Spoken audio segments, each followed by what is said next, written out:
a fanatic. Hey, yeah, yeah. Hey, hey, hey,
Watch out, road.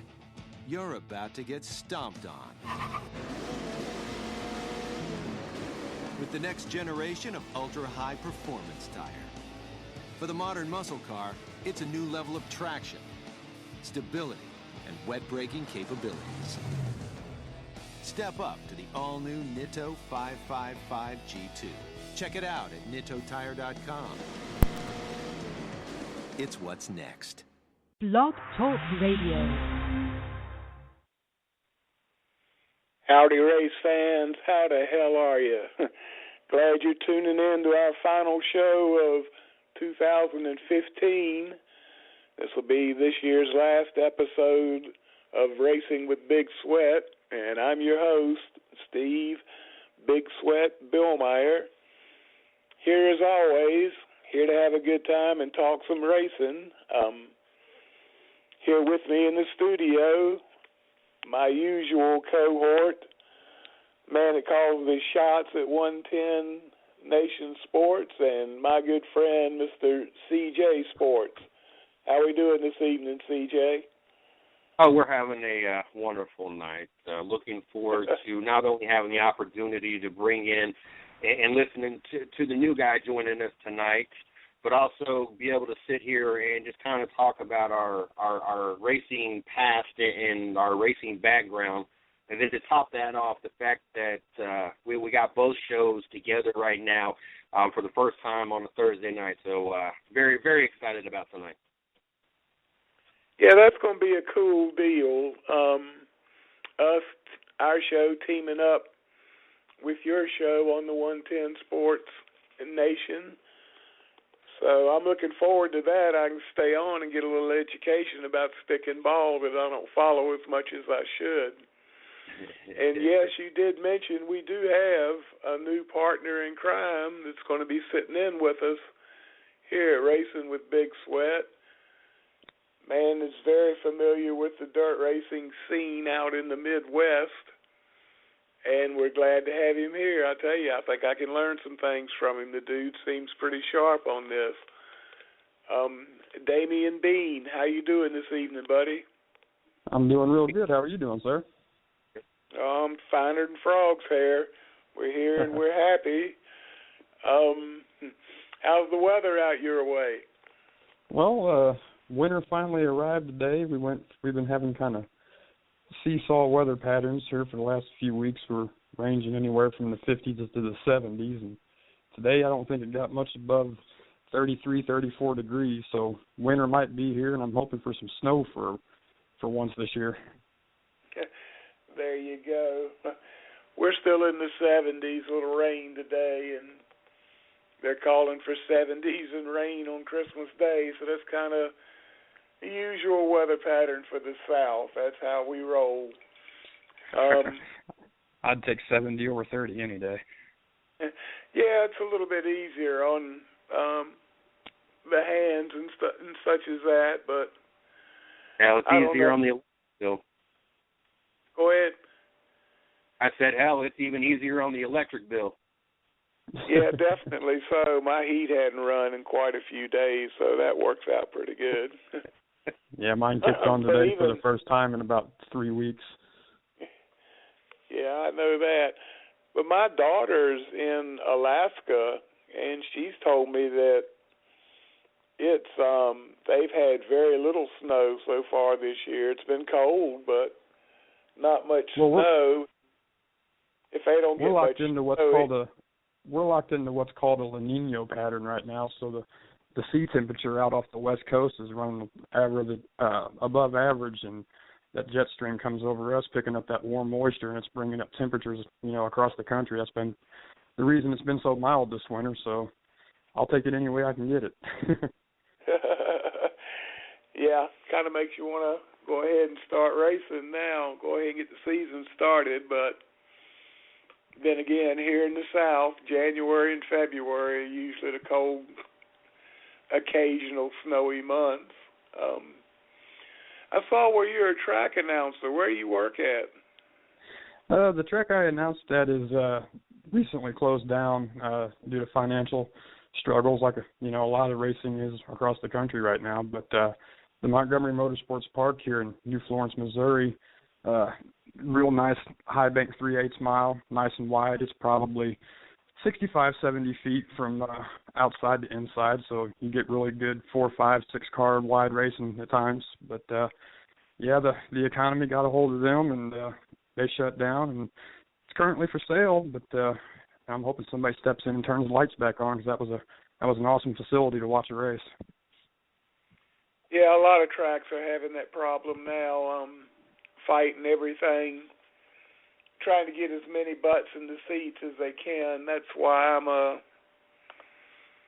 outspoken anti-cup race on Saturday night type dude, because I don't know much about how it is in other parts of the country, but here in the Southeast, if the cup race is on Saturday night, nobody comes out to the local tracks on Saturday night. Everybody's either at the cup race or they all get together at somebody's house and have race watching parties, but they won't support a program at the local short tracks, so none of the short tracks will schedule a show on Saturday night opposing the cup shows. It just doesn't work out, and last I heard, they were trying to move one of New Hampshire's dates to a Saturday night. They're ready to install lights and everything, and I heard they were going to take one of Richmond's night races and turn it back into a day race like it was years ago in the springtime. So who knows what's going to happen, but I hate to see progress at the expense of short track racing. Yeah, we've definitely had enough problems with fan count being down and car count being down across the board pretty much everywhere you go. And, yeah, like I lived in the Southeast for a little while myself in the Charlotte area, and, what you were just saying hit the nail right on the head. It would be a better deal if maybe some dirt tracks, would schedule a race with, in conjunction with a cup race, get a couple of the guys to come out there, and because a lot of, NASCAR guys, have history, in dirt racing, so it wouldn't be, a lot of these guys still go out and play in a dirt car on their weekends off, so, that would be a good way, I think, to maybe get some fans in the seats at your local short tracks, is start running a little bit more of these races in conjunction with the cup races. Yeah, I know what you mean. There's quite a few cup guys out there running dirt race shows. The guys that don't go to the track, that stay home on the weekends. I had a buddy of mine that I worked at Hendrick Motorsports with, Michael Trevette, and Michael would tell you the only reason he worked Monday through Friday was so he could race on the weekends. And if if he couldn't race, he didn't want to work. I mean, that was the only reason he worked. But we went. I had a weekend off, and I went with him one Saturday evening. The dirt track in Lancaster, South Carolina. It's a pretty good sized track. It's close to Charlotte, Concord, Mooresville area, so you get a lot of Cup guys that race dirt track on the weekends would show up there. And so me and Michael show up, and we get there late. They're lining up the cars for his street stock heat race. So he's hustling to get in the car, and he's telling me as he's getting buckled up, he says, when they come over to ask you who's driving this car, you tell them and everything, okay? I said, oh, yeah, absolutely. So Michael starts the race dead last, and in about 5 laps, he's leading the race, and sure enough, here comes the track official. Wants to know who's driving that number 99 car. And I said, Steve Billmyer. And I spelled my name out for him and everything. Didn't have much of a gap between the heat race and the feature race, so we go to the feature race, and Mike's leading the feature by, 10 laps. He's in the lead. And I'm in the back of the tow truck, standing up hollering, go, Steve, go, Steve. There's guys I know over here from Hendrick Motorsports, and they're just looking at me, listening to the track announcer talking about, and Billmyer's leading them by 5 car lengths going down the backstretch. And it was hilarious. And then at the end of the night, we're going to the pay window. And Michael said, well, you told them who was driving and everything, didn't you? I said, yeah. He said, good, I need that check. And I said, well, you didn't run worth a damn. I said, but Steve Billmyer won the race. I said, I know. And sure enough, we got to the pay window, and the winner's check was made out to me. Made out to you. That's great. So my race record is 1-0. I've ran one race from the back of a pickup truck, and I won it. That's been the extent of my dirt racing career. But we used to have a ton of fun doing stuff like that, racing short tracks. And as a matter of fact, later on, Michael drove my dad and mine's late model stock car for a year. So we all kind of stay connected. Yeah, a lot of people that are, more into the pavement style racing, they just they don't understand how big dirt racing is. I mean, you pull up like a track directory of dirt tracks across the country, and there are so many of them just spread out, in all 4 corners of the country and everywhere in between. There's really not nowhere you couldn't be on a weekend where you wasn't within an hour's drive of a local short track. And I have another hobby as a storm chaser, and that's been really beneficial for me, as well as seeing a lot of new, venues for the first time. Is I could be traveling up to 800 to 1,000 miles a day, chasing a storm, and on my way home, always try to make it a point to visit new dirt tracks. And dirt track is big all over the country. I mean, I would really wish that more people would get out there and support their local short track racing. Yeah, I never really realized just how big dirt track racing was, because I've always been an asphalt guy, and that's pretty much the racing I followed. And I knew of some dirt tracks, local dirt tracks, but I never really sat down and realized just how big dirt track racing is in the Midwest. It's huge all across the country. I mean, I've been fortunate enough to live. I've had jobs and schooling and all over the country, and there's never been, like I said, a place I could not be, from California to North Carolina, where there wasn't 2-3 tracks somewhere close that were running every weekend. I mean, it's just staggering the amount of you think you've got somewhere in the neighborhood of 1,200 to 1,500 dirt tracks across the country. It's not, you think that's at least 100 guys a night at each track. So you've got so many drivers and their fans, and the numbers are staggering compared to any other motorsport or sport that you'll ever find. Dirt track racing is huge. I mean, it's grassroots, it's nationwide, and you got your families involved and generations of drivers, and it's huge. People just don't understand how big it is. Yeah, that's what I was saying. I didn't realize just how big it was. I mean, asphalt racing's pretty much the king here in the Southeast, and there's dirt tracks here. But they don't draw the attention or the crowds that they do, on a weekly show out in the Midwest. I mean, the dirt track race the dirt track at Charlotte draws good. When the sprint cars and dirt late models show up there, that's a pretty big deal. But Cherokee, South Carolina is another place that they show up big, but it's kind of a selected number of real good dirt tracks. Right. Here in the East. My bucket list would be to spend 2 weeks in the Midwest during the summer in a motorhome, going from track to track for a couple of weeks and visiting as many tracks as I could. A good way for you to do that would be come up this summer for the UMP Late Model Summer Nationals Tour. We call it the Hell Tour.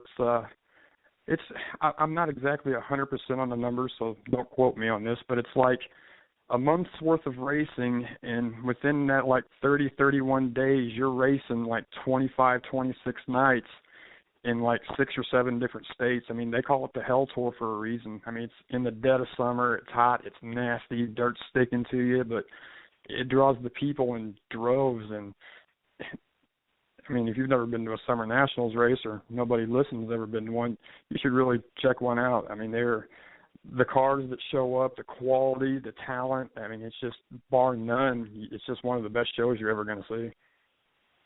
Yeah, it's a pretty strenuous tour. I was trying to think. I've had 2 guys that run that on the Racing with Big Sweat show, and one of them's a guy named Tim Ward that's based out of Arizona, but he races as far north as Minnesota and all up and down, kind of parallel to the Mississippi, all through the Midwest, and he runs that Hell Tour. And he says he really enjoys it. He said when the racing's good, the hecticness and as quick as you run one race and then the next race and then the next race. He said that part he likes. He said as long as he's running good.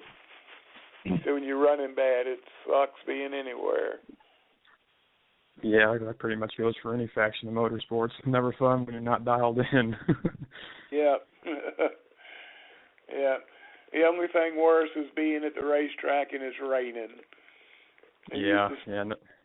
We used to say there's the 2 worst places to be when it's raining is at the racetrack or at the beach. There's just nothing to do when it's raining. Well, the pavement tracks are a little bit more forgiving to Mother Nature than the dirt tracks are. I mean, you guys got your jet dryers, and you can spend hours drying it out. Whereas a dirt track, I mean, if we get a good downpour, any more than 5 to 6 minutes, we're done for the night. I mean, you can't race in the mud. So that is Mother Nature, I would say, other than the economy, is the biggest hindrance to dirt racing. No matter where you go, you got a 50-50 shot whether Mother Nature is going to cooperate or not. And you've also got to take into consideration, not only if it's raining that day, but how much has it rained in previous days. I mean, I've seen tracks around here in the last couple of years. In the Midwest, we get really unique weather patterns. Sometimes we'll have a really wet spring. Sometimes we'll have a really dry spring.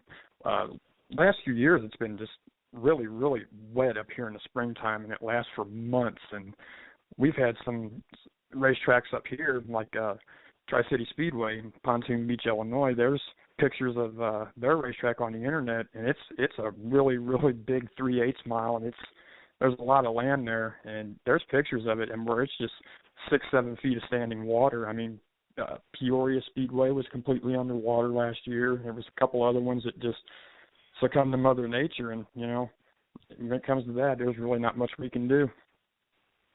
No, and I saw on a lot of people posted in my group, NASCAR and other racing, about the spring being so wet and so many races were postponed. You know, people were sitting around for 3, 4, 5 weeks waiting for dry Saturday so they could run. And it is a little bit easier on the asphalt tracks. We don't have jet dryers, though. We have like 9 truck tires chained together. You drag them around behind the wreckers, and that's how we drive the track down here. Sometimes you can get it dry. Sometimes it just rains you out. There's nothing you can do about it. But I guess when they hit y'all, that's what they're talking about when the track is heavy, I assume, when it's wet like that. Yeah, generally early on in the night, track preparation will usually begin at any dirt track you go to, you know, no matter whether it's a local show or whether it's a national touring show. You know, they'll groom the track all week long. They're out there grading it, throwing water on it, you know, depending on how much rain they get throughout the week. And race day, usually, depending on the size of the track, you know, somewhere between 3 to 4 hours before, you know, cars are set to qualify or do hot laps or whatever, they'll go out there and work the track, water it down, and it's usually heavy as, you know, like you were saying, it's a heavy track where you get a lot of moisture in it. But the thing with dirt track racing, you know, even though it's dirt and not pavement, you know, pavement, you know, throughout the day, hot, cold, you know, affects the grip and everything on the track. Track conditions are just like that in dirt racing too. They're always changing. As you get more cars running more laps, it'll start to dry out that track, and it throws all that moisture up to the high side and creates a little bit of a cushion that could be anywhere from 2 to 3 inches tall to, as I've seen them at Jacksonville when the sprint cars run there, go all the way up the wall. So, you know, a lot of these guys will get up there on that high side and plant the right rear in that moisture and go, whereas everything from the top down is, you know, as slick as a button. I heard that. That's one of the things I wanted to try to do during the off season was find somebody that is real good at prepping a dirt track and get them on this show and ask them questions and everything. It gives me a chance to ask stupid questions and use the excuse, well, I don't know much about dirt racing, but I really don't. And it would be it'd be a learning experience for me. I'd really enjoy that. Hands down, if you want to learn and ask from the best track prep crew in the country, you would need to get a hold of the crew at Hobstadt, Indiana. I mean, that track, week in, week out, no matter if it's been dry, wet, it's perfect track conditions every single night. I've never seen a more consistent crew, you know, be able to take whatever elements Mother Nature throws at them and still produce the same quality surface night in and night out. Phenomenal job. Well, like I said, that's what I want to do is get somebody like that on the show and just be able to talk to them and listen to them and not expect them to give out any secrets, but to let on just what goes into prepping a track and how you learn to read it, so to speak, and everything. I just think that would be really cool. Yeah, it's like anything. It's an acquired skill. Yeah, definitely so. Then again, you know, on an asphalt track prep is usually just running the sweeper around the track, and you spend more time painting tire marks and stuff on the wall than you do anything else as far as track prep goes. Yeah. So how'd you get started in racing? What kicked this in gear for you? Well, I'm like I said, you know, I'm from the Midwest, and I'm really fortunate to live where I live, you know, because the racing here, even on a local level, is, you know, it's hands down some of the best you're going to find in the country every single week. And, you know, it only takes once for, you know, somebody to go to a good race at a young age where you know, as a kid, you're a sponge, and, you know, when you see something or you experience something that really gets your blood flowing or excites you, you know, you tend to hang on to it. And around here, there's no way you can let it go. The racing's just that good. So were you young when you first got into racing, or when it attracted your attention? Oh, yeah. I mean, I think my earliest memories, I was, you know, 3-4 years old. I can remember sitting in the dirt, you know, on the back straightaway at Godfrey Speedway there in Illinois, you know, playing on Matchbox cars, watching race cars go around the track. And, I mean, I actually, last year, or this year rather, was the first year I personally haven't made it to at least, I average probably 75 to 100 races per year. And, you know, this year had a little bit of issues going on with my daughter, and we got that taken care of. So I didn't get to go to a race this year for the first time in probably 35 years. So it's kind of a bummer. Yeah, I can understand that. So was your family into racing at all, or was it just you? Well, I mean, I didn't come from a racing background. Nobody in my Uncle Bob and my grandfather both dirt raced and drag raced, but I never got to see any of that. That was before my time. But no, it just so happened to be that my parents were friends with people that were into racing, and that's kind of how it started. We just started going to the racetrack because, as my stepfather would have told you at the time, it wasn't that he liked racing; it's just that's where all his friends were. but for me, it stuck. I mean, it bit me hard. You know, it never goes away. It's, you know, it's like Dale Earnhardt always said, it's not something they put in you, and it's not something they can take out of you. It's just there or it's not.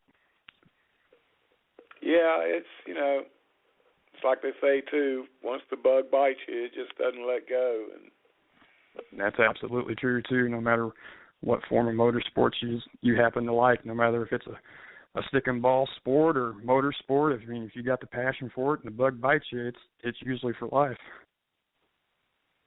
Yep, definitely so. So whereabouts are you located? What's home base for you? I'm about 45 minutes to an hour west of St. Louis,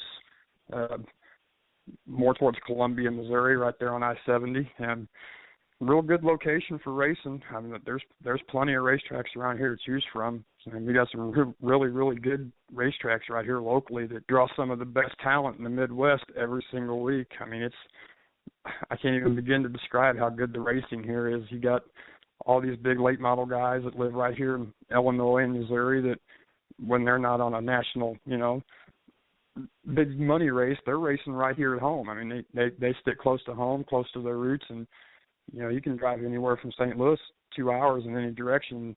You usually see a hell of a race every single night.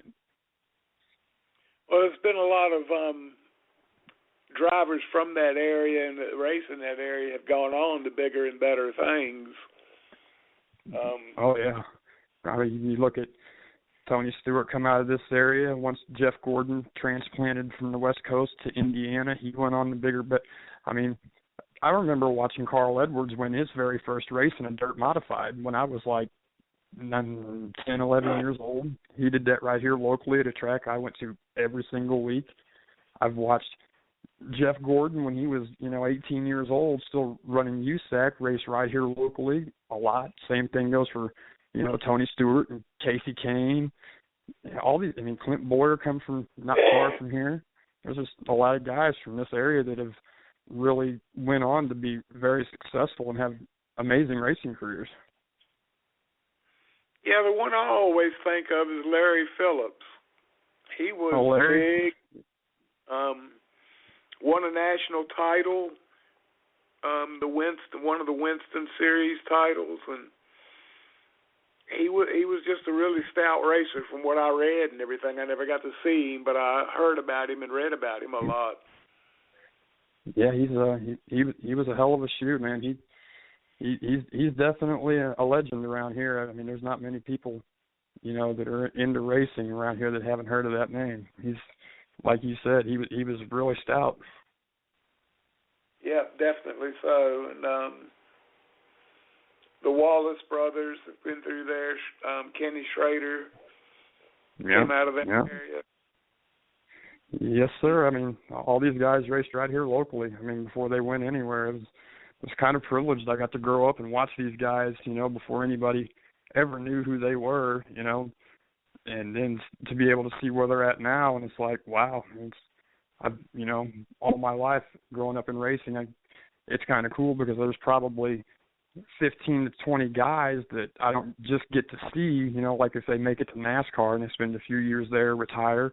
I mean, I've been watching guys like Justin Allgaier. I watched him race dirt late models here with the big boys when he was a kid. The first time I met him, he was standing outside of his car with his driver's suit on, and he was so small that the arms of his driver's suit drug the ground behind him as he was walked. Jesus. Well, that's pretty cool. It makes me think of one of the guests we got lined up for our next show, January 7th. I saw scanning through Facebook one day, I caught a glimpse of an article about the world's youngest racer. And it was this tiny kid in a go-kart, and he was 2 years old or something. I saw that picture. I just kind of skimmed it and went on. And I got a friend request from this guy, and I friended him, and he was already in the group. And we got to chatting, and come to find out, it's this dude's son. And the son is 2 years and 9 months old and races a go-kart. I'm still checking to make sure this is true because 2 years old seems way too young for me to drive a go-kart. But man, that's I'm a trying lot of to responsibility. verify this, and hopefully, if it's true, we're going to have the guy on January 7th. So I'll keep y'all posted. 2 years old. That's just incredible to think about. I mean, the first question that comes to my mind is, I mean, what did his father see, or what happened that made him think that his son could manage it? Because I saw the picture, and it's not. When people think go-kart, they think a little cart that their kids are putting around in, but he's got a legitimate racing go-kart. And the thing that caught my attention about that picture is the kid sitting there in the car without a helmet with a pacifier in his mouth. Same thing caught my attention. I couldn't believe it. In his fire suit and everything, and got a pacifier in. Did you happen to notice, too, that he had that look of pure focus and determination on his face? He wasn't all starry-eyed like normal kids looking around with, their imagination. That kid was focused. Yeah, but I'm like you. I'm going to ask his dad, what made you think your 2-year-old son could drive anything? Yeah. Other than a Hot Wheel on the carpet, that's about all he's going to be able to drive. When I was 2 years old, I was pretty much just picking my nose and kind of walking around. Here's this kid's out racing a go-kart. So, like I said, I'm going to try to check into it some more, and if it comes up solid, we got him lined up for January 7th. I'm going to dig around on the internet and see if I can find some kind of video and see if we can get some video evidence of this. And because I kind of like to see that. It's still just, I don't know, my little girl's 4, and I got plans for her to jump in a quarter midget, but 2 years old, wow. That's even if I had a 2-year-old son that showed an interest in cars and everything, I still wouldn't strap him in a car. I still wouldn't strap him in a go-kart. I mean, yeah. And the thing about it is the go-karts that we're talking about here, folks, it's not one of the ones that has a full enclosed cage to protect the kid like a quarter midget or something like that does. This is an open go-kart. I mean, he's got. I don't even think there's lap belts in those cars because I've driven quite a few of them and I've never come across one that had a seat belt in it. So that yeah, I've got some questions. Yeah, and don't get the wrong idea, people. This father and son duo lives in Italy. They're not in the United States. I don't think anywhere in the United States would sanction you racing your 2-year-old son in a go-kart class, but in Italy things might be different. I don't know, but yeah, we're going to try to out anyway. And don't get the wrong impression, folks. I'm not saying that I think there's bad parenting involved or anything like that. It's just if the little man can legitimately go out there and wheel that car, hey, great, I'm all for it. But man, like I said, I have to know what it was that made him even think putting my kid in this car. Yep. I just can't figure it out. But you know who we haven't heard a peep out of this whole time, don't you? Who's that? The other man here on the line with us hasn't said a word. My buddy, sports. I'm listening to you guys. Between trying to, I had difficulties on the other side, trying to fix that, and of course my Cleveland Cavaliers are playing at the same time, and listening to you guys all say. I'm multitasking here. I just ain't saying nothing. Yeah, he's producing our stuff, and we're in the process of being picked up by a larger network and broadcast to more stations. So another thing, when we come back after the first of the year, we'll be bigger and stronger then, and we'll try to have more going on for you here on Racing with Big Sweat. Tonight would be a good night if you just want to call in and make a comment about what we're talking about, or if you just want to give a shout-out to somebody, your cat or your grandmother's cat or something like that, it doesn't matter who. But if you call in, we'll send you some of the great tasting, all-natural seasoning blend called Snafu Seasoning. This is some good stuff, and you need to try it. And if you want to try it, all you got to do is call in and just say, hey, and that's all it takes. Leave us your name and address, and we'll send it right to you. So call us at, the number is 718-664-9861.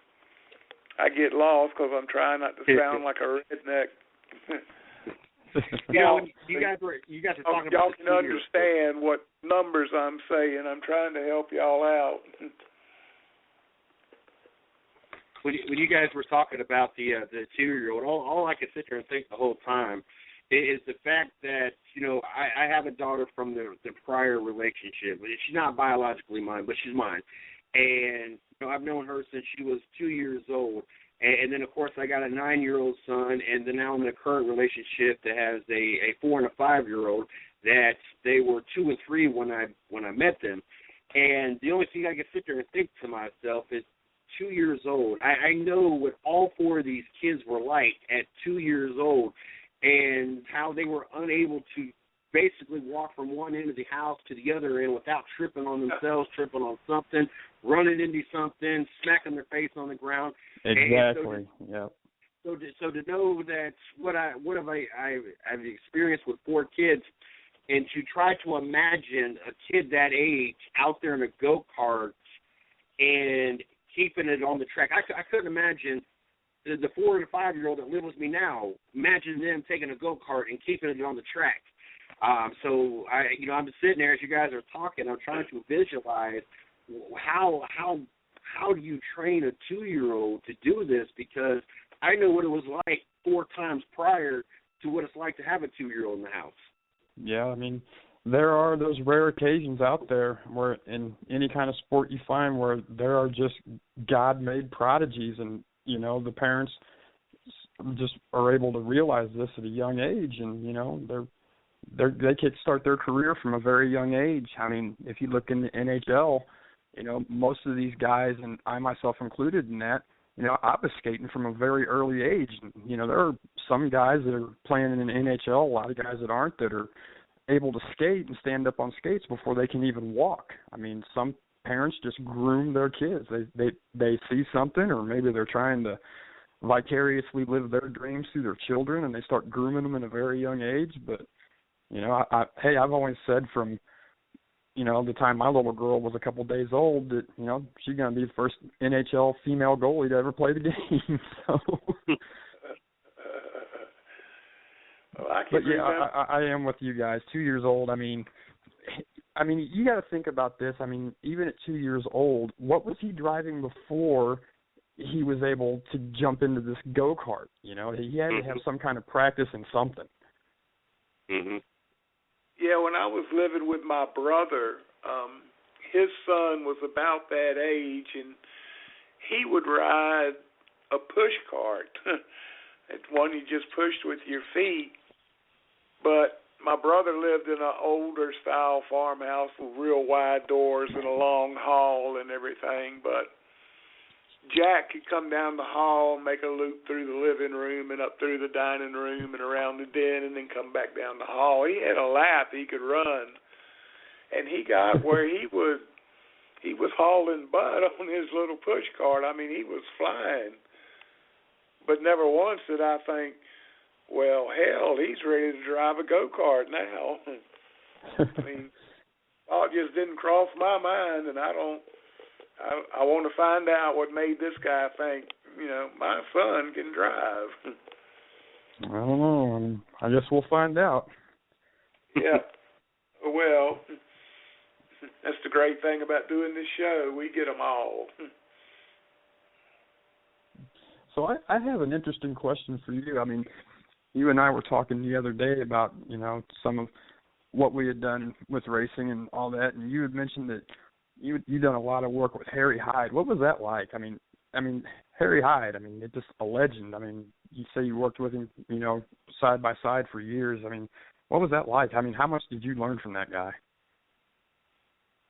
Well, pretty much all I know about racing I learned from Harry Hyde, the majority of it. I mean, not so much the mechanical stuff, but racing in general, track savvy and things like that, I learned from Harry. And Harry wasn't, I wouldn't say he was politically correct or all that polite either. I mean, Harry was pretty rough around the edges, much more so at the track than he was away from the track. And I was lucky that we got to be pretty good friends, and I would room with him sometimes on the road, share a motel room with him. And at the track, it was nothing but yes, sir, no, sir, and do everything his way. But get back in the motel room, and I could ask him then, why did we change that spring, or why did we do this, or why did we do that? And he would give me a detailed explanation why. And that's a lot of how I learned, was just asking questions and sitting there and listening. And then when I left Hendrick Motorsports and went on my own with my dad and our own team, and I had to do everything, I started putting to use what I had heard and what I'd learned, and that gave me a basis to learn from. And I became a crew chief before the computer age.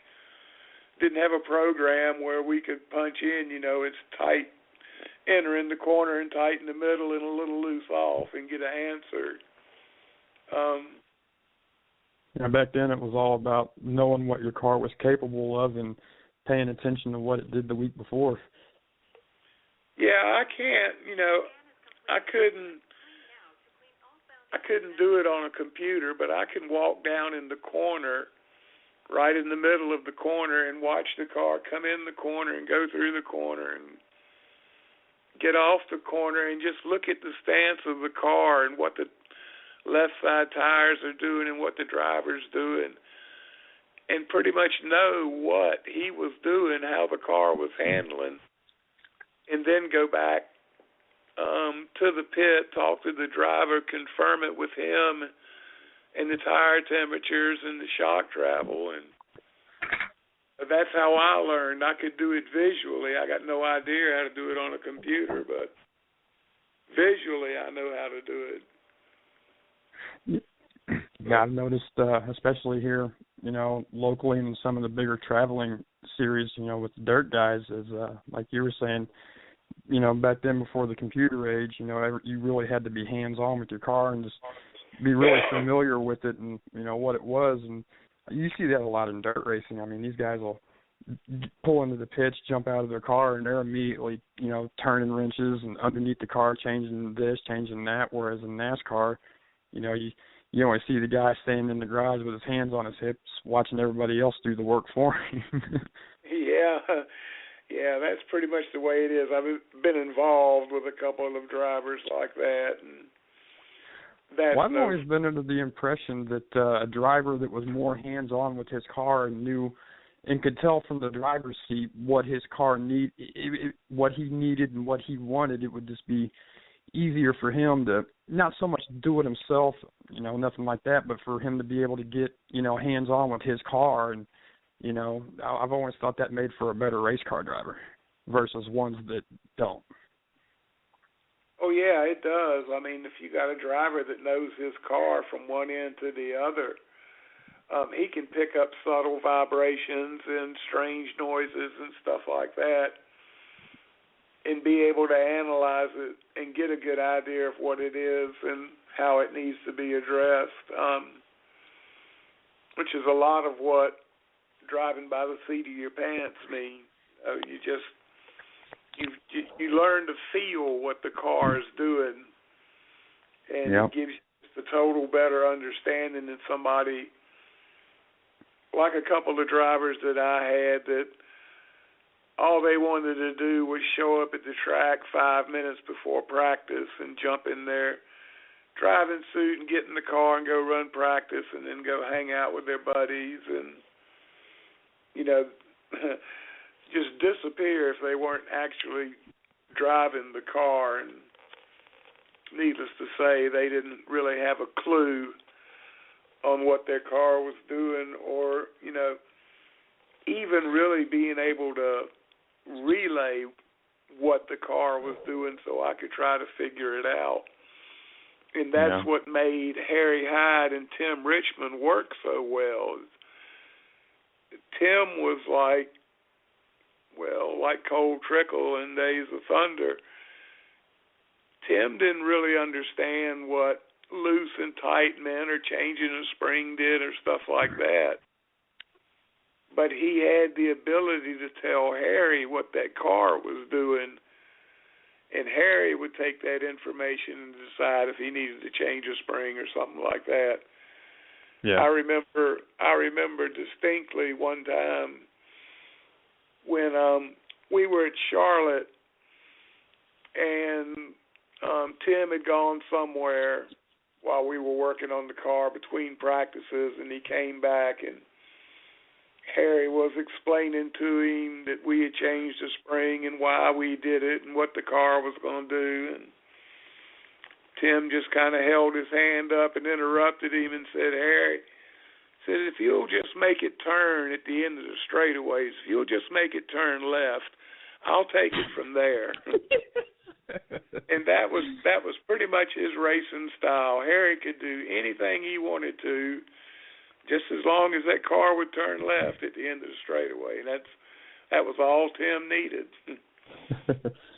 Now, you mentioned Cole Trickle there. You had told me the other day that you did some work on the movie Days of Thunder there. What was your role there? Were you like a consultant or something like that?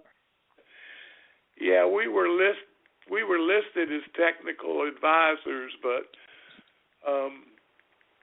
our biggest job was I was working at Hendrick Engineering at the time, and we built 5 race cars for that movie, full-on race cars that we used to get in-race shots and stuff.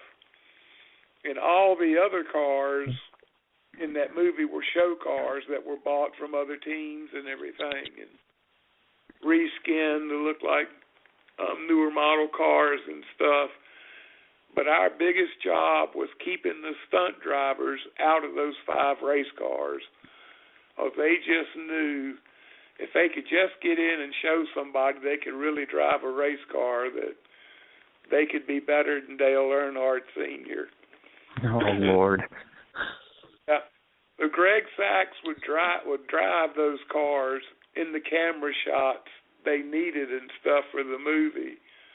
And we'd warm the car up and set the air pressure and get everything done, get it ready to go out, and then kind of check it over and everything when it came back in with it and when they were done with it. But the majority of the time, we had to sit watch over those cars to make sure those stunt drivers didn't mess with them.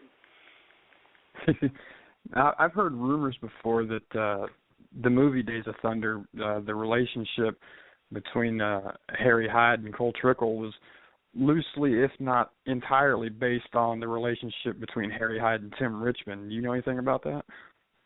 Yeah, that's pretty much what it was modeled on, with Tim and Harry. There were some Jeff Bodine incidents in there, and one of the true incidents is where they're eating ice cream in the pits and don't want Cole Trickle to come in. Well, that really happened? Yeah, that was with Benny Parsons when he was put in for Tim. But yeah, That's one of the funniest parts of the movie, and to find out that's true was great. Yeah, we were somewhere, and Harry had bought everybody ice cream from one of those people pushing around the ice cream truck, and just as soon as we had got it, the caution came out, and Benny's on the radio like, "What do you want to do, Harry? 2 tires or 4?" And Harry's like, "Well, we're not going to do nothing. We're having ice cream right now, so there's no need for you to come in." we must not have been running that good anyway that day, but then I got to ask: the whole line where he tells them to hit the pace cars, they want them to be perfect. Is there any relation to that, or was that just something made up through the movie? No, that was the Tim Richmond deal. Oh, I got to hear about that. Who was that about? Well, he told that to Tim Richmond. I don't remember what race it was, but I can remember hearing it. Go out there and hit the damn pace car. I love that movie, and for anybody that's a gearhead and owns racing movies, that was definitely one of the first high-budget films to really document any form of motorsports. But I love that movie, and to hear these stories and to know that some of my favorite parts in this movie they actually happened, that just makes it even better. I'm going to have to watch it whenever we're done with this and just laugh a little harder. Oh, yeah. Yeah, there's a lot of little things in it that I was lucky enough to experience and everything, and to see him come back in the movie. And now, when how the close movie did Robert first Duvall came out, we all thought it was kind of hokey, kind of like Top Gun, because of the stuff like building the car in Harry's garage where you can see daylight between the boards and stuff like that. You know, racing wasn't like that then, but being able to see little parts of it that I had seen before, that was good stuff.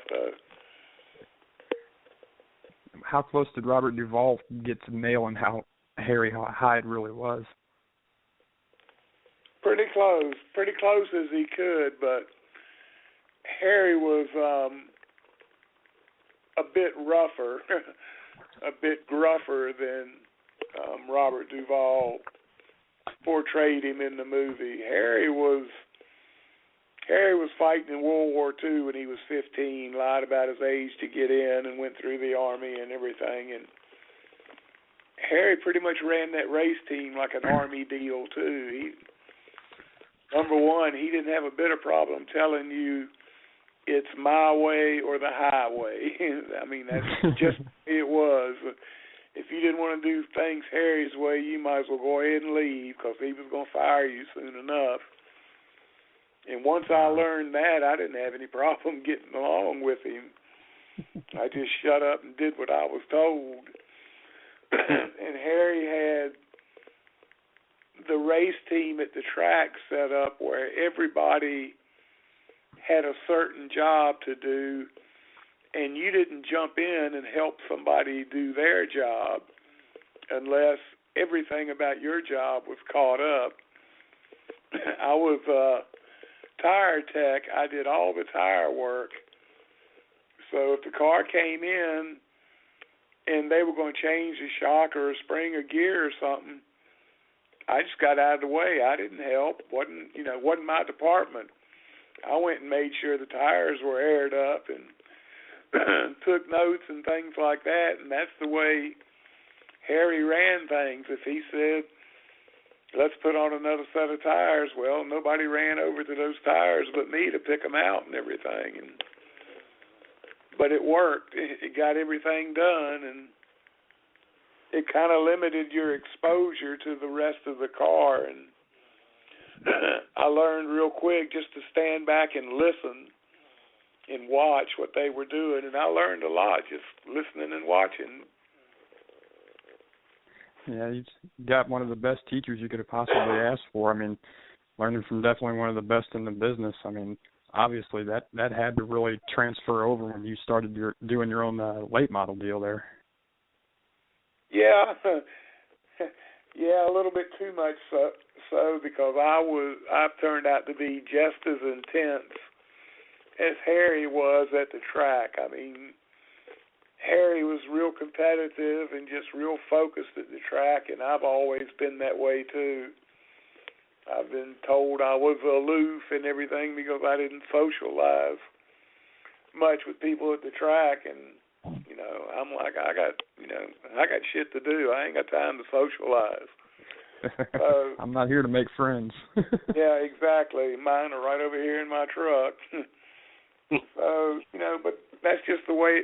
That's just the way it was. That was the way I learned to do things, and I got real lucky because Harry was way ahead of everybody else as far as tires and how tires worked and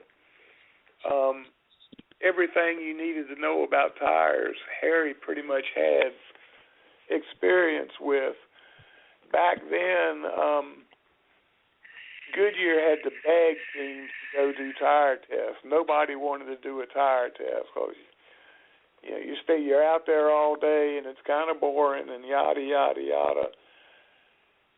We went on every tire test Harry could get us on. Anytime there was a Goodyear tire test, we would volunteer to go because Harry looked at it like, well, they're testing tires for when they're coming here to race. I might as well work on my setup while I'm here. Yeah. And plus, it gave us a little bit of an advance on how the tires were working. It really helped me. It got me closer to the engineers, and I got to talk to them a lot at the track and everything. So being the tire man and working with Harry really helped me learn real fast about tires. And and on any kind of pavement racing that you do, man, the tire guy, that's the one I always felt the most sorry for because, folks, you got to understand when you're out in the middle of the summer, and that asphalt's 140, 150 degrees, and these guys are flying down the straightaway and getting hard on the brakes down in the turn.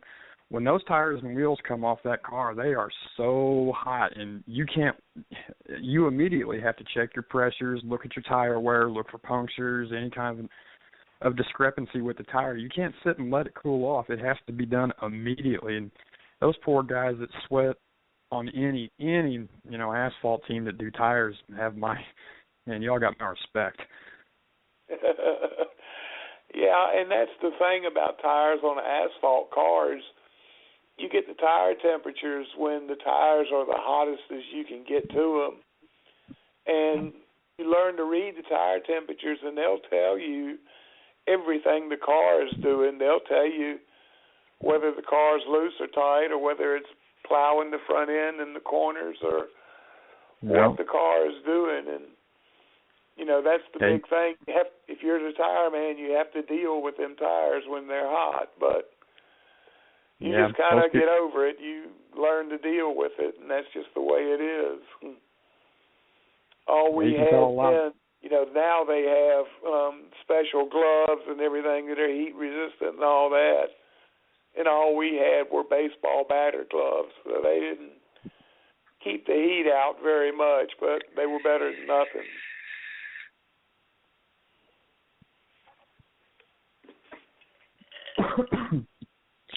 Excuse me. Yeah, speaking of hot tires, when we won the first race at Martinsville, when it was All-Star Racing, now it's Hendrick Motorsports, but back in the day, we won that race at Martinsville, and this will show you how sharp Harry Hyde was on tires. Goodyear came around Sunday morning. Well, they didn't come around. They printed it on dry erase board at the tire shop. That the truck had broke down on the way to Martinsville from Ohio, and the truck wasn't going to get there, and it was full of left side tires. So they didn't have any left side tires. They had sold out. So whatever left side tires you had were the left side tires you were going to have to race with. And I think everybody had like 4, maybe 5 sets of complete tires. And, Martinsville, especially back then, you knew it was going to be more than 5 cautions. So Harry decided, we talked about it, and we were going to use 2 left front tires the whole race. We'd start on the left front we qualified on. In the first pit stop, we changed 4 tires. We take that left front tire we took off, pour water on it to cool it off, lug it back up, put it back up on the wall with 3 sticker tires to put on at our next stop. And then the next stop, we take that left side tire off, pour water on it, cool it off, lug it back up. And we alternated those 2 tires all day. And the pouring the water on it to cool it off also hardens the tire, hardens the compound up. Yep. So that would keep the tire from wearing more. And we ran the whole race like that, got down to like 30 laps from the end. They had a caution. We all come in, and everybody else, all they can do is put on 2 sticker right side tires and 2 scuff left side tires that they've already run. And hell, we still had left side tires left. We put 4 sticker tires on, and we led the last 30 laps or so. And I mean, we didn't lead it by a little bit. We led it by half a straightaway when we won the race. But that's how sharp Harry Hyde was, and that's how you overcome a problem and still end up with a good race. And that's a lot of what I learned from Harry just by being a tire man. Yeah, he even made the line in that movie, tires is what wins a race. Exactly. That was what he stressed to me was, the tires are the only thing holding the car on the track. And that if the tires ain't right, it doesn't matter springs or shocks or anything else. If the tires aren't right, you aren't going to run good. No. I'll tell you how I got to be the tire man for Harry. I was working for Hendrick Automotive, the parent company that Rick Hendrick has for all his car dealerships and stuff. And I was working for him there, and I heard through the grapevine that he was building a stock car, that he was thinking about running a few races. So that kind of got my interest. I'd been around race cars pretty much all my life with my dad racing. And the next time I got a chance, I asked Rick if I could transfer from Hendrick Automotive over to the race team. And he said yes. So I was the fourth person that went to work. Then it was JRH Racing, then All-Star Racing after that, and then Hendrick Motorsports. But I was the fourth person there. And I'm walking through the shop the first day talking to Harry, and he's asking me, well, can you do paint and body work? And I'm going, no, can't do that. And he said, can you do motor work? And I'm like, no, can't do that. And you do metal fabrication, welding? I'm like, no, can't do that. So I'm running out of things to agree to. And I look over in the corner, and there's a tire changing machine sitting over there. And I spent 5 or 6 years before I went to work for Rick in the tire business, changing tires all day and stuff. So I told Harry, I said, pointed at that tire changing machine, I said, well, I can make that thing sing.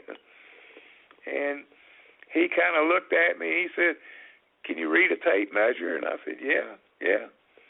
Can you add and subtract fractions in your head? And I said, yeah, no problem. He said, well, by golly, you're going to be the tire man. And that's how I got started in it. And I stuck with it. I was there 9 years at Hendrick Motorsports, and that was pretty much my main function. Yeah, it's definitely a tough job for any race team as a tire man, because there's a lot of responsibility. It's a lot more than just putting air in the tire, like you said. I mean, you can tell everything that car's doing by how the tire's wearing, the chatter marks that are on it, and you can tell how much camber it's got in it by the sidewall. I mean, there is a lot of knowledge and know-how that goes into making a set of tires right. So, like I said, you guys played just a bigger part of any race team as the guy sitting in the seat when it comes to getting the car from start to finish. Yeah, even if I had a driver that was telling me the car was loose, if the tire temperatures are showing tight, I'm going to argue with him and tell him, well, no, it's not loose. It's not like you're describing or anything. I can give you an idea of how that deal works. I got Timothy Peters, the Camping World Truck Series driver. I got him out of a Legend car when he was 15 and put him in my late model stock car and started racing him.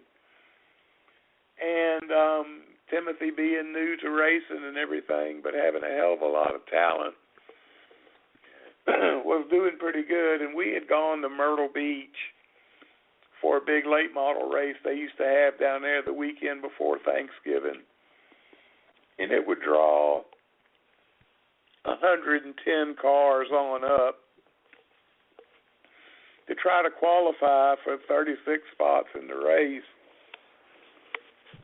They only took 20 on time. So it's pretty stiff competition. And here I am showing up. My driver's got to have his mom and dad drive him to the racetrack so he can race. He's not old enough to get a driver's license yet.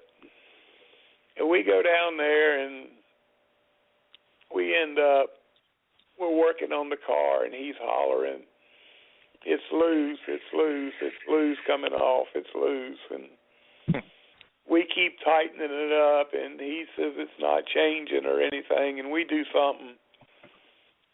And I walk down in I was closest to turns 1 and 2, so I walked down the apex of 1 and 2 where I could see him. And he'd come down into the corner, and by the time he got to the middle of the corner, that white piece of tape that drivers put at 12 o'clock on the steering wheel to know when their wheels are straight ahead, you couldn't see it. He had the wheel turned so far to the left because the car was so tight that when it finally did turn, it would whip the back end around, and he felt, like it was loose. Yeah. We got that figured out, got the car loosened back up, and he qualified 19th out of, 115, 116, 17 cars. Never seen the track before. Didn't have iRacing or anything in where he could practice. But he just showed up and put his foot in it and did what he had to do. We had a pretty good time there. One of the best times I had with Timothy, as a matter of fact. Yeah. Now, I know you had Jimmy Johnson drove his first NASCAR race for you too. I mean, could you tell with him right away that he was going to go somewhere?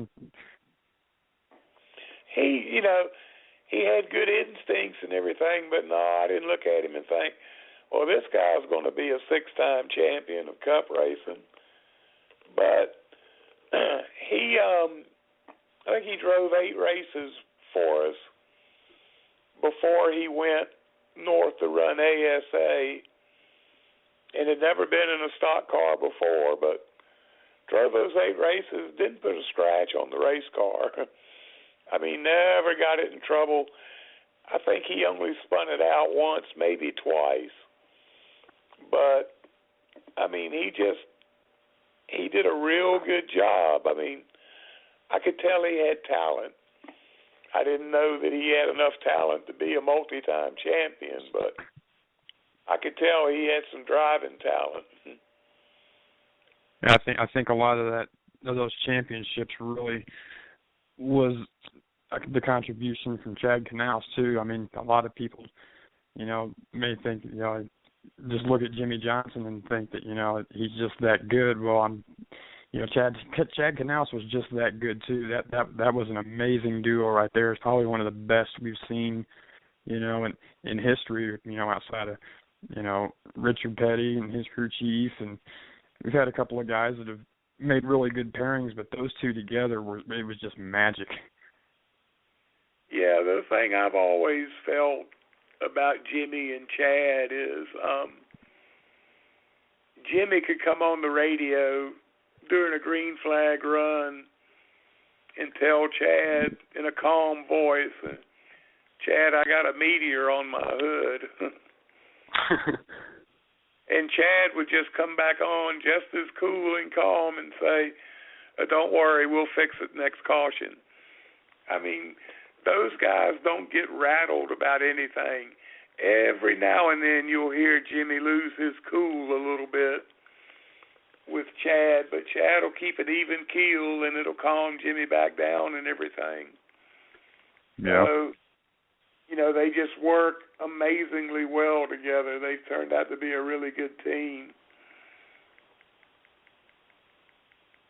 It doesn't happen very often. I mean, you got guys out there that are proven champions in, some other form of motorsports. I mean, they had to be very, very good at what they do to get to the level that they are now. But, sometimes you could take a driver that is just destined for greatness and, it's kind of like a stick and ball athlete. You could be a number 1 draft pick, the Heisman winner or something like that. If you don't go to the right team, you're not going to have the opportunity to put your skills and your talent to use, and you're just going to be another one of those guys that everybody just kind of looks at and goes, so the combination has to be right. Yeah, a prime example of that was Darrell Waltrip and Waddell Wilson being his crew chief when they were at Hendrick Motorsports, and there was just, too much ego there. You got 2 giant egos on one team, and there just ain't enough ego room for both of them. Yeah. And that's the same thing that happened with Jeff Bodine and Harry Hyde. Jeff Bodine is probably the smartest race car driver I ever worked with. I mean, that dude really knows a race car top to bottom and how it works and how to make it work and everything. And him and Harry would butt heads a lot over what course of action to take, especially during the race. if Harry wanted to change the air pressure in the stagger and Jeff wanted to put rounds in the spring or something, they'd have some arguments, and I think that more than anything, as much as anything, might have been what got Rick Hendrick decided to run two teams just so he could split Harry and Jeff up and not lose both of them. He definitely had the capital to do it. Yeah, but, you know, and like I said, that might be why Harry and Tim work so good together, because, you know, Tim didn't know enough to argue about a setup or anything, so it was just blind trust on his part. And then he found out, you know, he could blindly trust Harry and not worry about it. And that's when things clicked on the second half of the season, and that's when he really tore it up then. Yeah, Tim, we were talking about Tim the other day, you and I, and, you know, I made the comment that Tim Richmond had, you know, something that, you know, he just had that God-given gift, you know, and like you said, for a guy that didn't know anything really about what a race car was capable of or what it could do or anything of that nature, he could drive, and that guy had so much raw talent. It was just, that was such a sad way to, you know, see all that come to an end.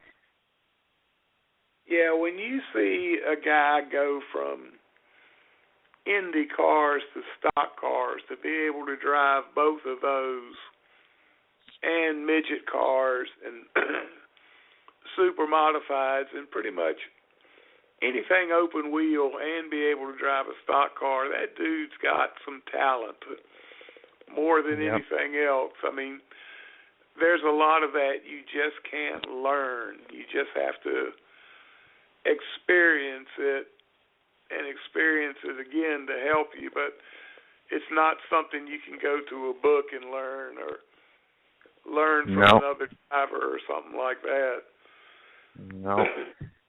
Of the drivers that we've got out there now, I've always said that I see a lot of Tim Richmond and Tony Stewart. I mean, they come from the same background. I mean, they've driven the same kind of cars. One of the few people to actually go from an Indy car to a stock car and have success, whereas we've seen, you know, quite a other few drivers that have come out of Indy or some other form of open wheel and go to a full-bodied, heavier stock car and last a few seasons and go right back to where they came from because that's what they're comfortable with. But whereas these two guys, you know, they can get in anything, it doesn't matter what it is, and go out and be competitive, and that's really hard to find. Yeah, it is. Those guys that you just give them anything with four tires and a gas pedal, and they'll race it, and they'll do a good job of it. You ever get hooked up with one of those kind of drivers, that's somebody you need to stick with, because he's got the talent, he's got the gift. Yeah, for sure. I think another one kind of like that, you know, talking about car setups and how crew chiefs, you know, think a driver needs to tell him how a car needs to be and how he wants it and to make it work. You know, you look at a guy like Kyle Busch, he's another one of them. He can, you know, if the car is not 100% right, if the car is 75%, he'll make up that extra 25% by himself.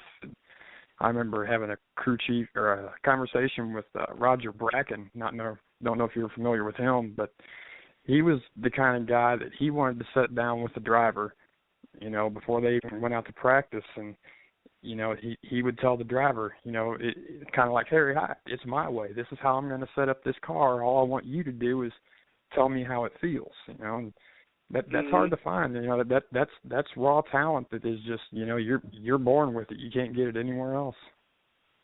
No. And you just, the only thing, I kind of did something similar like that. I didn't sit down and have a meeting with my drivers or anything like that, but, and this was another thing I picked up from Harry Hyde. When I'd show up at the track with my late model, as soon as we got the car unloaded, I would get the driver and we would walk a lap around the track and just talk about racing, talk about girlfriends, talk about anything. But we just talk and just kind of get on the same wavelength as we walk around the track and look at the track and look at, ruts and humps and things like that. But it would just give us time to connect, try to get on the same wavelength before practice started and everything. So I wasn't that by the book rigid set in my ways, but that was one thing I always felt important, was having a little one-on-one time, meeting with the driver before everything started, because once it started, you weren't going to have that opportunity again. So, yeah, right. Especially with, younger rookie drivers and stuff.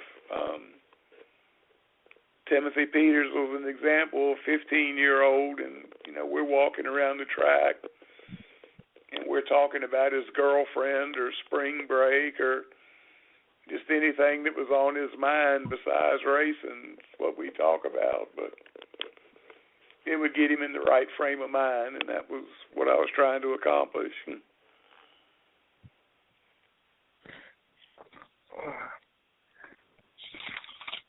So we got the Chili Bowl coming up. What do you think about that? That's another one of those bucket list races of mine. Until I started my group, I didn't realize what a big deal that was. I had heard of it, but I never really realized, up until the past couple of years, just what a show it really is and what it means and everything.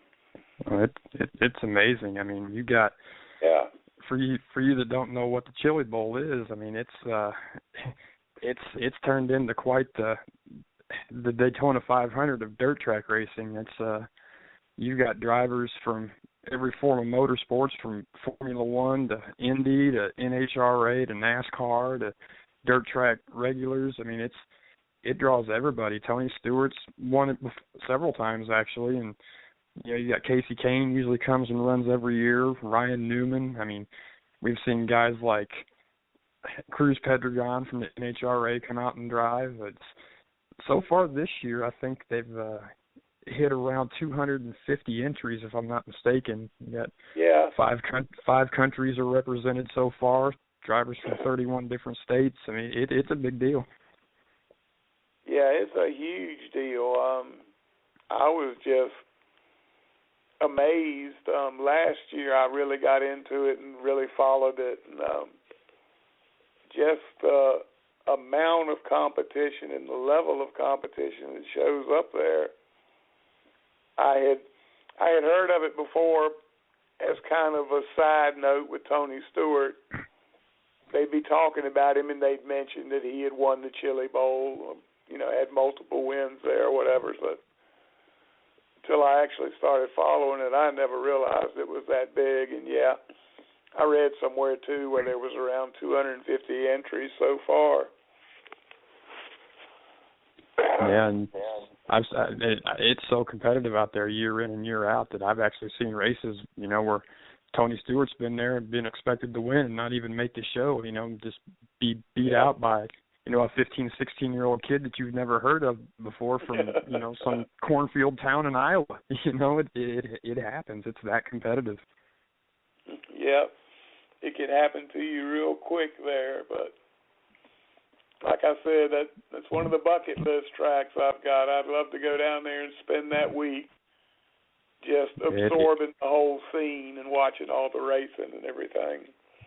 It's kind of like walking into Eldora Speedway for the first time to experience it. It's just one word. It's just overwhelming. I mean, there is so much going on and so many cars, and you could just walk around the pits all day and never even look at the racetrack and just find something new and interesting to see at all times. And the fact that it's an indoor show, I mean, for people that don't know what a midget is it's a little smaller version of a non-wing sprint car, all aluminum, 4-cylinder engine in it, and these things are evil little machines. The throttle response from the weight to horsepower ratio is just overwhelming. As soon as you mat the gas, these cars come to life, and little bitty indoor track, short straightaways, tight turns, and you get a full feature field out there of these guys. Watch them when they start running, and it is amazing. It's like jet planes in a gymnasium.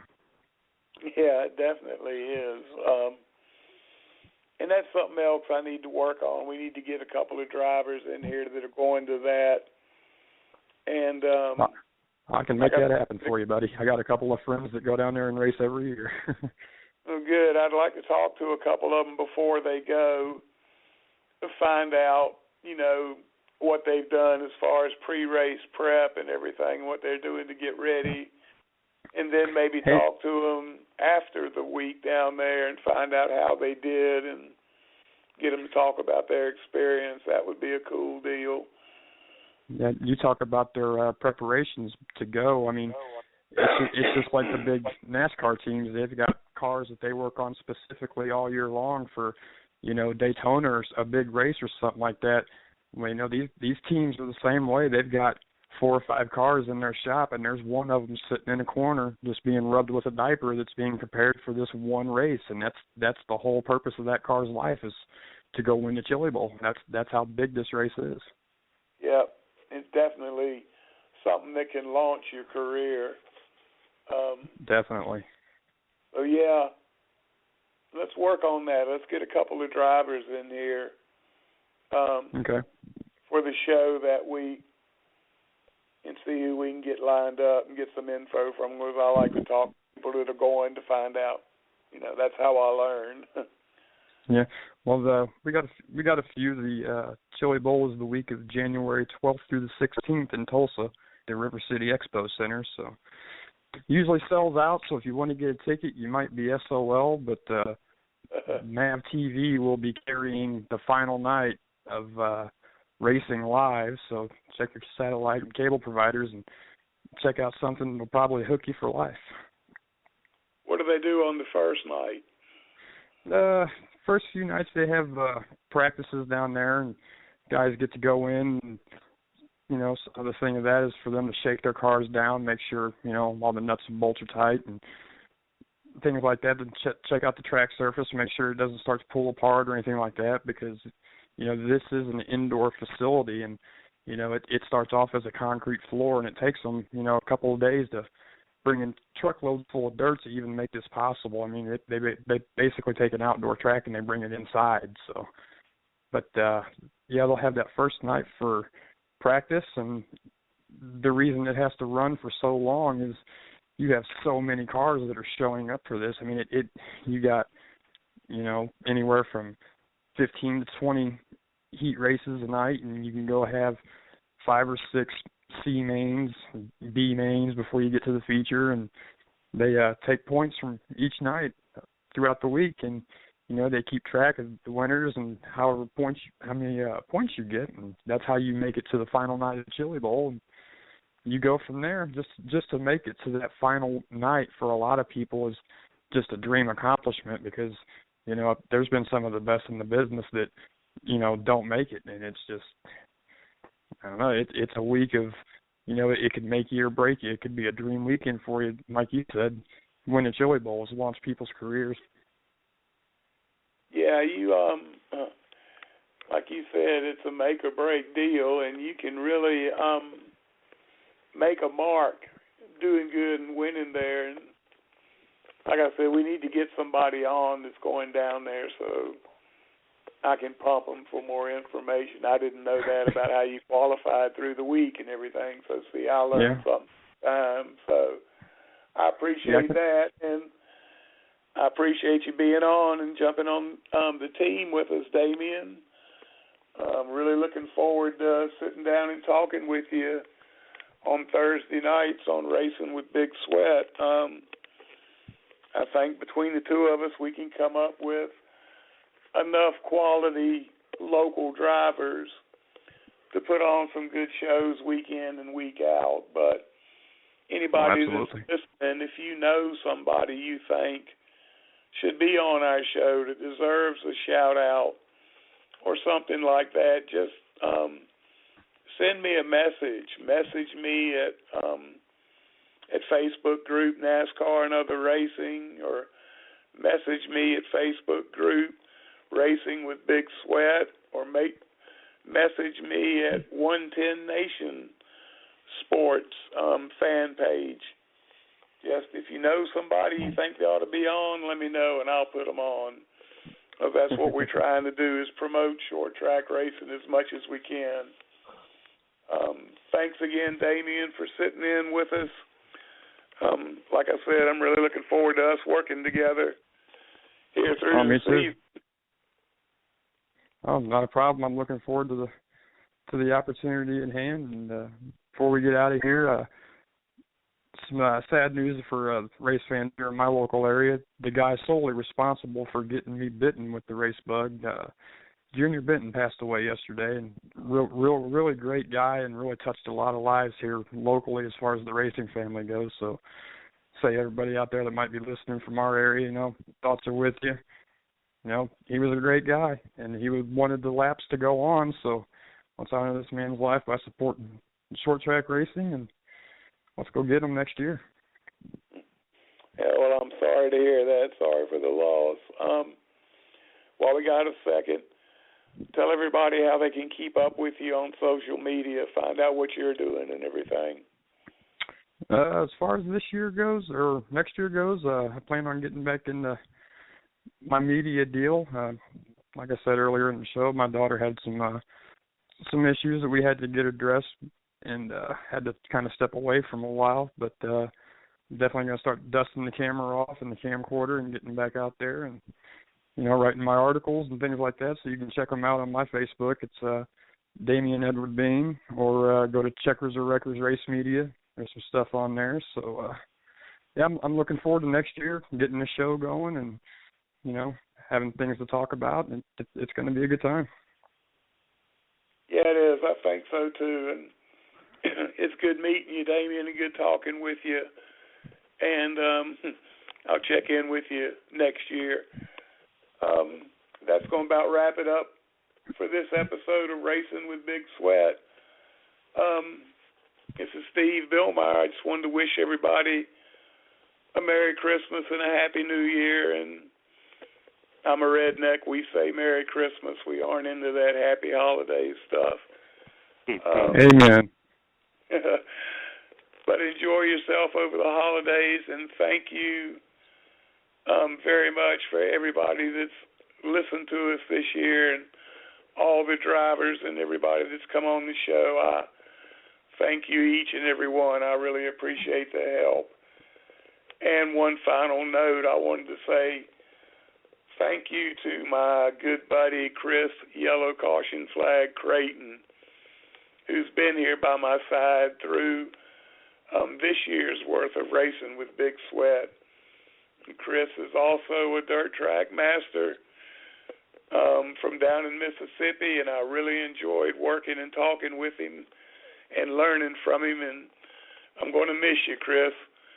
Good luck with everything that's going on with you, bud, and stay in touch. All right, folks, that's it. I'm Big Sweat, and I'm out of here. See ya.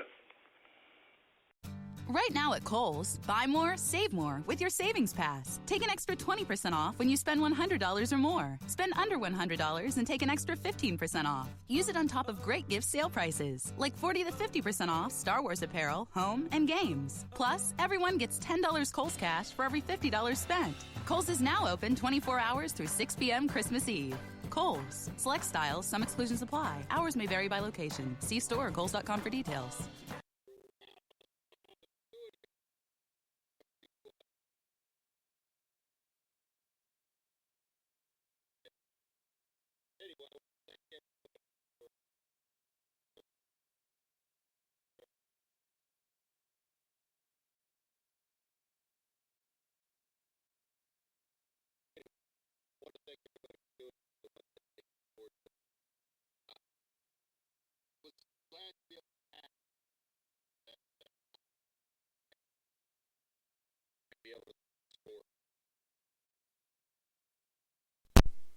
Sports. It's to be able to talk local racing, it's really a fun time, and it's really cool to have that opportunity. So definitely glad that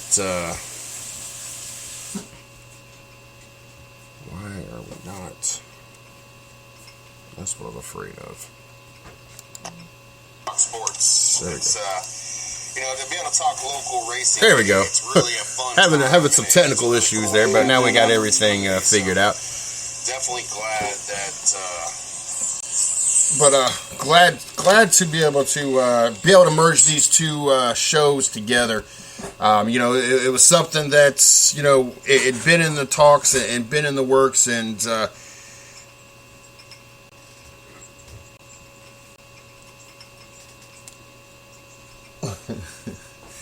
but we decided tonight we would give it a shot. We would give it a run to see if we can make it happen. We've made it happen, so glad we was able to put this together. We felt that it was really important to put both these shows together and be able to put the task together that we've been putting on Thursday nights. Not only having the 110 Nation Sports Show, but also having Racing with Big Sweat.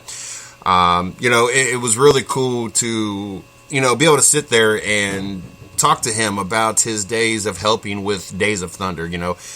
Just to know that a lot of the stuff that we've seen in the movie is really stuff that happened in real life, and so it's really cool to be able to talk to someone. And not only it's been around the sport for a very long time, and not only crew chief some of the greatest race car drivers to ever walk the face of this earth, but also be able to talk to someone that had such a big input into a movie that essentially was one of the growing up, that was it. That was kind of the premier sports movie to be able to watch. And then from there on, we started getting other movies, and you had Rudy, and you had why am I drawing a blank? Because that is one of my Remember the Titans, and we go on and on in movies that we've all got to experience and everything else. But to know that the host of our Thursday night show, it was a great influence and a big influence on what happened, how this movie was produced and what went into this movie. So it was really cool for us to be able to merge these together. It's really cool to be able to have them come in part way into the show and leave before the show's over, so I still get to do my thing on Thursday nights, and definitely look forward to doing this again when they come back on the air January 7th. Don't forget, they got that 2-year-old that we'll be having on the show. So the world's youngest race car driver, I think he was like 2 years and 7 months old, and so definitely excited out of Italy. So we're definitely looking forward to that and excited about that opportunity. Like I said, you can follow me at CJ Sports 1. You can follow the 110 Nation at 110 Nation. Also, you can check our fan page out, my fan page, Mr. CJ Sports. You can check out the 110 Nation's fan page, 110 Nation Sports. Also, you can check out our company site, www.the110nation.com. You can also check out our blog site, www.the110nationsports.com. Great piece that was published earlier today about the Cleveland Browns. If you've not checked that out, make sure you guys check that out. It's always disheartening for me to have to watch something about one of my teams being so horribly bad. So kind of took a shot of the heart, but it is what it is. So only say so much. It's my Cleveland Browns. We did have a game tonight. We had Thursday Night Football. Very excited about that. Very excited that we had football. We had the St. Louis Rams that improved their record to 6-8. Go against the Tampa Bay Buccaneers. I get to start off this week 1-0. Yes, I had the St. Louis. I had the St. Louis Rams winning this game. So I'm very, very happy that I get to start off the week 1-0. I'd like to win a football pool one of these weeks. I started off the first handful of weeks. I'd say about the first 8 to 9 weeks there. I think we got up on there. Very, very well. Was about 75%. I was like a whole week ahead of Shorty on our NFL picks. You could tell that she was about 16 games behind because it no longer became an interest to having that up on the refrigerator. But the last, I would say about 5 weeks have not been as kind to me, being more of about a 50-50 guy versus that 75 to 80% guy. Kind of stinks, but it is what it is. So make the best of it. Jason Day's wife was plowed over by LeBron James this evening, also in that 104-100 win over OKC. We'll definitely tomorrow morning on the 110 Nation Morning Show, and then tomorrow night on the 110 Nation Sports Show, we'll be giving out any updates that we find out about Jason Day's wife, Ellie Day. But LeBron trying to keep a ball in play, dived into the crowd, and his back went into her body, and she pretty much tipped straight over, and the full force of his body just clobbered on him. She was taken off with the stretcher. So, our thoughts and prayers are out with her, and definitely not what Jason Day or his wife was hoping for. Who was hoping for something? We'll talk about Casey Keenum of the St. Louis Rams, 14 of 17, 234 yards, 82.4%. Had a hell of a night, 2 touchdowns, a 158.0 quarterback rating. Like I said, one hell of a night for Keenum. Jameis Winston went 29 of 50, 363, 2 touchdowns, of course, of interception. That's kind of how the tale of the two stories go. Tampa Bay actually total yardage almost 200 yards more, 509 to 319. Obviously, penalties, 9 penalties versus 5 penalties, fumble and an interception, 2 turnovers obviously helped dictate this game that resulted in a 31-23 victory for the St. Louis Rams. Doug Martin, 18 carries, 91 yards, had a good night. Todd Gurley not so well. 21 rushes to only 48 yards, 2.3 rush a yard. Did get a touchdown. Mike Evans for Tampa Bay, 157 yards on 19 catches for 17.4 yards a catch. Kenny Britt had 2. He was targeted twice, 71 yards, 2 touchdowns. Jared Cook, 4 receptions, 64 yards.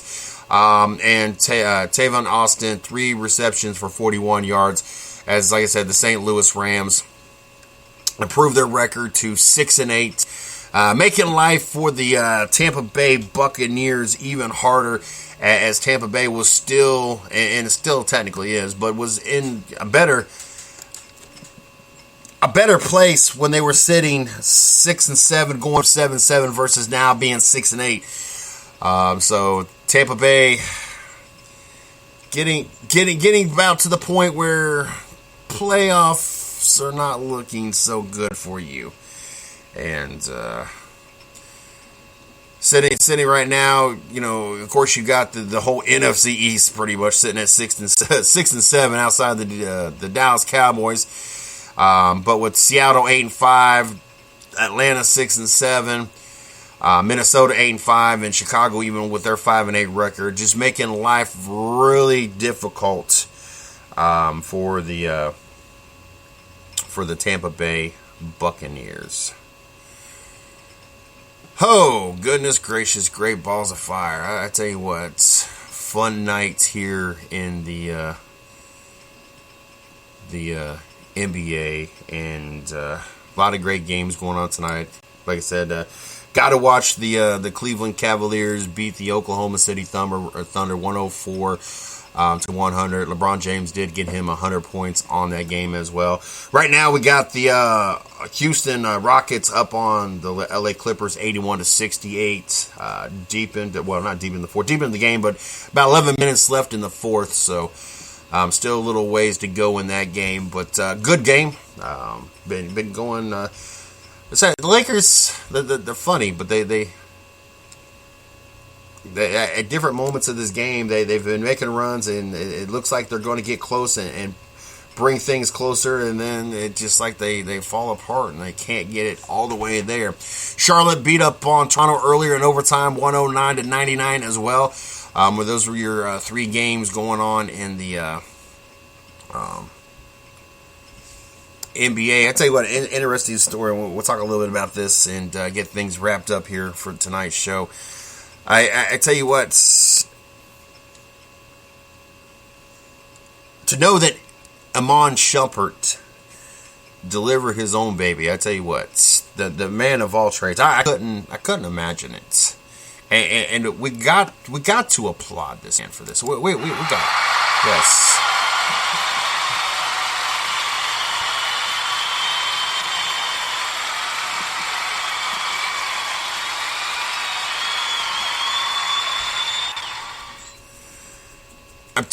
I mean, I couldn't imagine.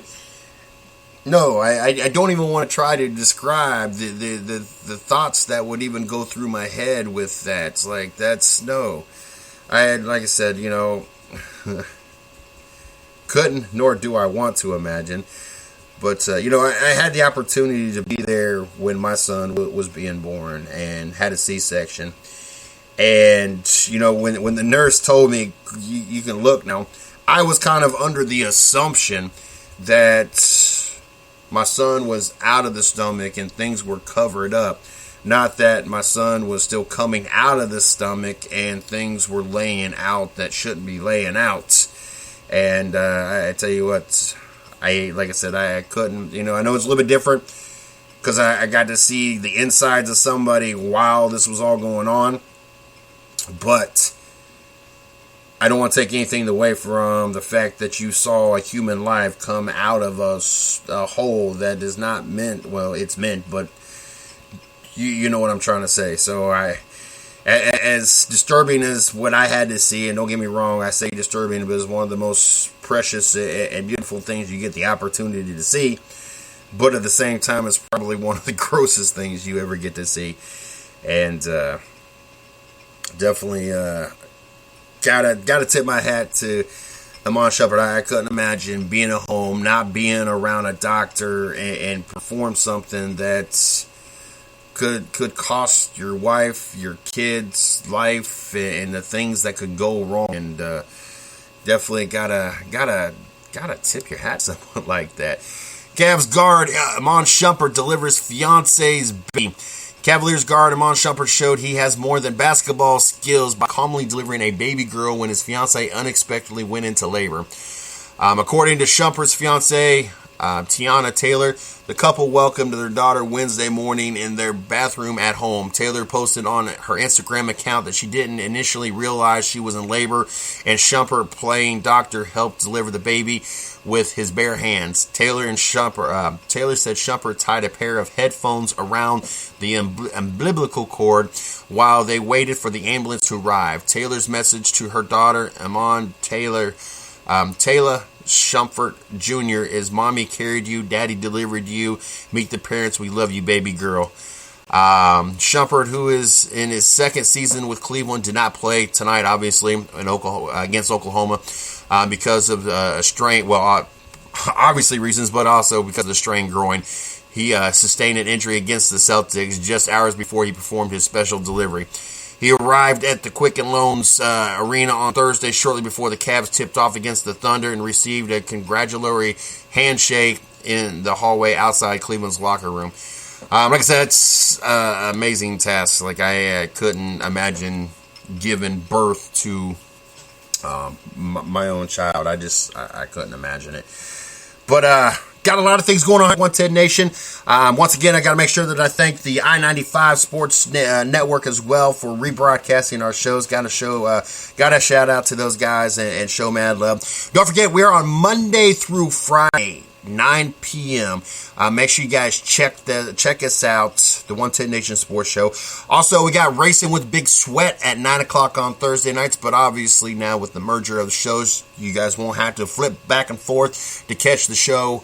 We will be letting them chime into the 110 Nation Sports Show and let them be part of our show, and still we can cover everything we got to cover, and that way nobody misses anything.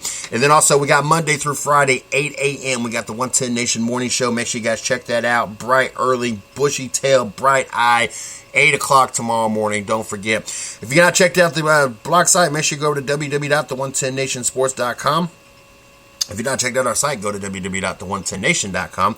Don't forget to Facebook. You can check us out. My fan page, Mr. CJ Sports, the 110 Nations fan page, 110 Nation Sports. Also, you can check me out on Twitter at CJ Sports 1, the 110 Nation, at 110 Nation. We are on Pinterest, Google Plus. Don't forget you can catch all the shows on iTunes, SoundCloud, Spreaker, Stitcher, Blog Talk Radio. We make this mad easy for you to be able to get up with us. Got to thank Snafu Seasoning for helping us make this all possible. It's a great meat rub that you can put on just about anything. You can check them out at snafuseasoning.com. That's SNAFU seasoning.com. It's like $7.99 a bottle. It's not in stores yet. You got to order online. Make sure you guys go over there, check them out. Like I said, it's snafuseasoning.com. SNAFU seasoning.com. Help support those that support the 110 Nation. I think we got everything wrapped up. If you're interested in coming on the show, all you gotta do is hit me up, Mr. CJ Sports, at gmail.com. If you are an athlete, or actually, if you're interested in joining the 110 Nation, you can hit me up, Mr. CJ Sports at gmail.com. We're looking for hosts, co-hosts. If you have a show and you want to rebroadcast it, get it syndicated on our sports radio network, we're looking to plug Saturdays and Sundays. Also, if you're interested in writing for the 110 Nation, or maybe you're a social media guru and you want to help put even increase our social media more than it's gone for this last week. It has been crazy this week. Like I said, all you do is hit me up, MrCJSports at gmail.com. If you're interested in coming on the show, let me get this right. If you're an athlete, part of some kind of athletic organization, some kind of team, maybe you got a site or a show and you want to come on and promote it and talk sports, or maybe you got some kind of charity, foundation, whatever the case may be, all you gotta do is hit up Miss Lee. That is LEE_110nation at yahoo.com. Like I said, tomorrow morning we're gonna be back at it. This bright-eyed, bushy tail, 8 a.m. Make sure you guys do not miss it. Until then, you guys have a great night. Well, I don't have a feeling that I'm gonna have to